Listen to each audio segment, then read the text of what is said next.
প্রিয় ষষ্ঠ শ্রেণীর শিক্ষার্থীরা, শুভেচ্ছা নিও। আজকে আমি তোমাদের বিজ্ঞান বিষয়ের নতুন বই থেকে সপ্তম অধ্যায় এর 52 পৃষ্ঠার কাজ সমাধান করে দেব।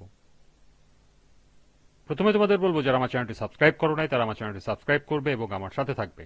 তাহলে চলো আমরা ক্লাস শুরু করি। বিজ্ঞান সপ্তম অধ্যায়, পৃষ্ঠা নং 52, কাজ। তোমার বাড়ি ও স্কুল থেকে নিচের জিনিসগুলো সংগ্রহ করো: চক, পেন্সিল, নোটবুক, রাবার, ডাস্টার, হাতুড়ি, তারকাটা, সাবান, সাইকেলের চাকার স্পোক, ক্রিকেটের ব্যাট, দেশলাইয়ের বাক্স, লবণ, অ্যালুমিনিয়ামের থালাবাসন ও স্কুলের ঘণ্টা। এদের কোন কোনটা কাগজ, কাঠের ও ধাতুর তৈরি এবং কোন কোনটা এসব কোনোটি দিয়ে তৈরি নয়? কোনটি চকচক করে এবং কোনটি করে না, সেই অনুযায়ী এদের ভাগ করো। তাহলে চলো এখন আমরা এর সমাধান দেখে নিই।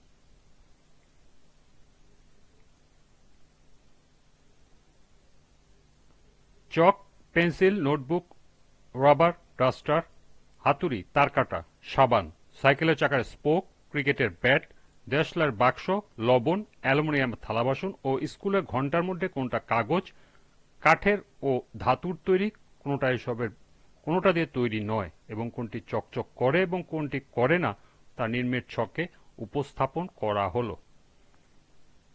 উপকরণ: কাগজ, কাঠ, ধাতুর তৈরি, এসবের কোনটি দিয়ে তৈরি নয়।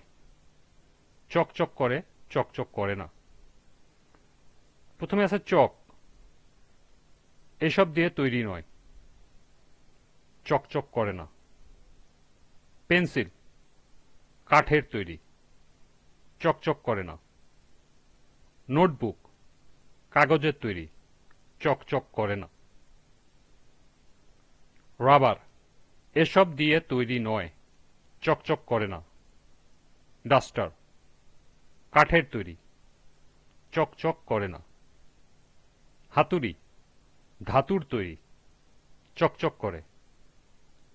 তারকাটা, ধাতুর তৈরি, চকচক করে। সাবান, এসব দিয়ে তৈরি নয়, চকচক করে না। সাইকেলের চাকার স্পোক, ধাতুর তৈরি, চকচক করে। ক্রিকেট ব্যাট, কাঠের তৈরি, চকচক করে না। দেশলাইয়ের বাক্স, কাগজের তৈরি, চকচক করে না। লবণ, এসব দিয়ে তৈরি নয়, চকচক করে না। অ্যালুমিনিয়ামের থালাবাসন, ধাতুর তৈরি, চকচক করে। এবং সর্বশেষ স্কুলের ঘণ্টা, ধাতুর তৈরি, চকচক করে। এই ছিল এই কাজের সমাধান।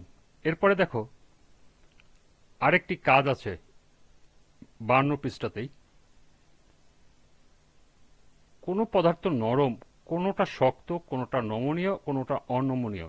নিজেরা নিচের কাজটি করো এবং এদের সম্পর্কে জানো। কাজ: একটি অ্যালুমিনিয়ামের পাত্র, এক খণ্ড রাবার, এক খণ্ড কাঠ, মোমবাতি, এক টুকরো পাথর ও একটা পেরেক নাও। এগুলিতে একটি ধাতব চাবি দিয়ে দাগ কেটে দেখো কোনটিতে খুব সহজে দাগ কাটা যায়, কোনটিতে দাগ কাটা কঠিন। 2 আঙ্গুলের মাঝে নিয়ে এগুলি প্রত্যেককে চাপ দিয়ে দেখো। দেখো কোনটি নমনীয়, কোনটা শক্ত ও অনমনীয়, এদের মধ্যে কোনটা খসখসে, কোনটা মসৃণ ও কোনটা ভঙ্গুর। এবার নিচের মতো সারণী তৈরি করো। অর্থাৎ এখানে একটি সারণী দেওয়া আছে। এখানে দেওয়া আছে, দেখো, লক্ষ্য করো, বস্তুর নাম, শক্ত, নরম, নমনীয়, অনমনীয়। এই ছকে তোমরা এই তথ্যগুলো বসাতে পারো, তবে এই ছকে সবগুলো তথ্য ঠিকমতো বসানো যাবে না। কেন যাবে না?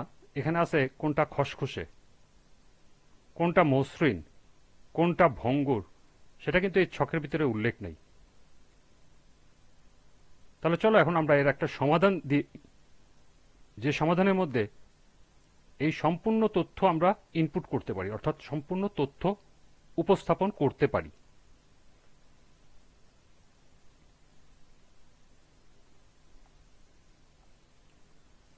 একটি অ্যালুমিনিয়ামের পাত্র, এক খণ্ড রাবার, এক খণ্ড কাঠ, মোমবাতি, এক টুকরো পাথর ও একটা পেরেকের মধ্যে ধাতব চাবি দিয়ে দাগ কেটে দেখি কোনটাতে খুব সহজে দাগ কাটা যায়, কোনটাতে দাগ কাটা কঠিন, কোনটা নমনীয়, কোনটা শক্ত ও অনমনীয়, কোনটা খসখসে, কোনটা মসৃণ ও কোনটা ভঙ্গুর তার নিম্নের ছকে উপস্থাপন করা হলো। লক্ষ্য করো আমি এখানে একটি ছক উপস্থাপন করেছি, তার ভিতরে দিয়েছি উপকরণ, দাগ কাটা যায়, দাগ কাটা কঠিন, নমনীয়, অনমনীয়, খসখসে, মসৃণ, ভঙ্গুর। অর্থাৎ প্রশ্নে যতগুলো পয়েন্ট আছে এই ছকে সবগুলো পয়েন্টই আমি উল্লেখ করে দিয়েছি। এখন আমরা ছকটি পূরণ করব। লক্ষ্য করো অ্যালুমিনিয়ামের পাত্র, দাগ কাটা কঠিন, নমনীয়, মসৃণ। এরপর আছে রাবার।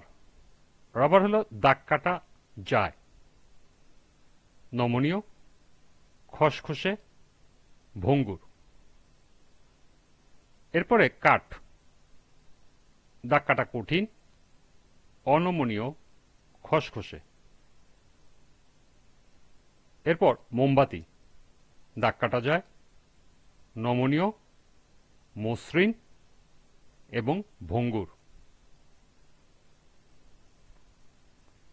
এরপরে টুকরা পাথর, দাগ কাটা কঠিন, অনমনীয়, খসখসে। এবং সর্বশেষ হলো পেরেক, দাগ কাটা কঠিন, অনমনীয় এবং সর্বশেষ হলো মসৃণ।